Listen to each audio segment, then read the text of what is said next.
basically watch cartoons here all day long. Research. Freaking cartoons.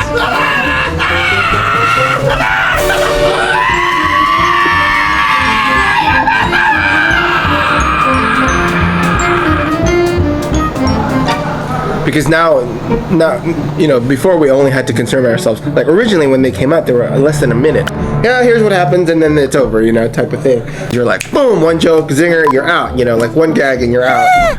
And it was great because it was a lot of fun. It was really fast, and then as we kind of got to do it more and more, we were like, we can expand it a little bit more, get it a little bit more elaborate. So it was like the kind of season 2 or 3, if you can even call them seasons, of Happy Tree Friends, where we expanded to about 3 minutes, maybe even 4.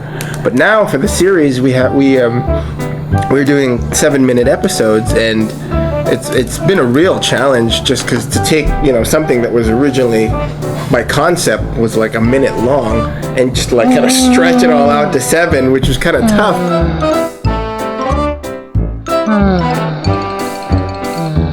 Giving the characters quirks that would be more difficult to illustrate in 30 seconds or a minute. That Petunia has OCD.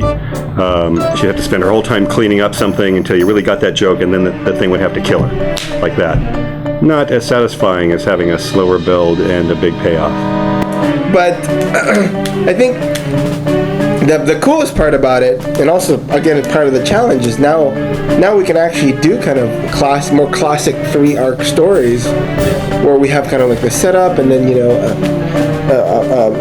kind of like a release, and then a bigger setup and a release, and then a big final crescendo to the climax. It allows for a B story. It allows for a slower build, kind of a more gradual arc. It allows for character development, which is something that we've had a lot of fun with. Yeah, we've actually kind of done it, we've tried all sorts of different ways, because it's like, we just have to try it. But yeah, there's some where, we definitely, it always still starts cute, that's like the classic formula for Happy Tree. It always starts cute.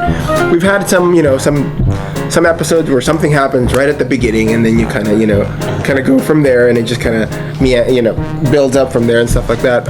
Some, we hold to the very end, you don't get any kind of violence or whatever until the end, but it's just tension. Must be. Oh my God! I'm sitting here for 6 minutes. When is somebody gonna die? And a big payoff. Although Warren doesn't like that episode anyway, so maybe it doesn't pay off at all. Hey, Warren? Hey, it sucks. Yeah, Warren says it sucks. Chris, that was done when he wasn't here. What I call the golden years.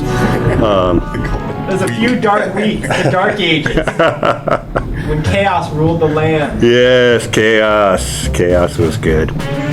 So now we can get a little bit more elaborate. We can put we've been able to weave like A, B, and C stories together.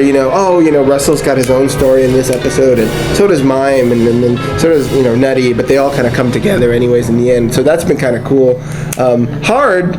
But satisfying once we get it to kind of pay off and work. There's so many more layers and levels and stuff. Yeah, it's just more fun. It's just kind of like, I guess the metaphor is like it's a bigger sandbox to play in, as opposed to it was fun playing in this little sandbox, but with bigger real estate, you get more toys and more stuff, more tricks to play with.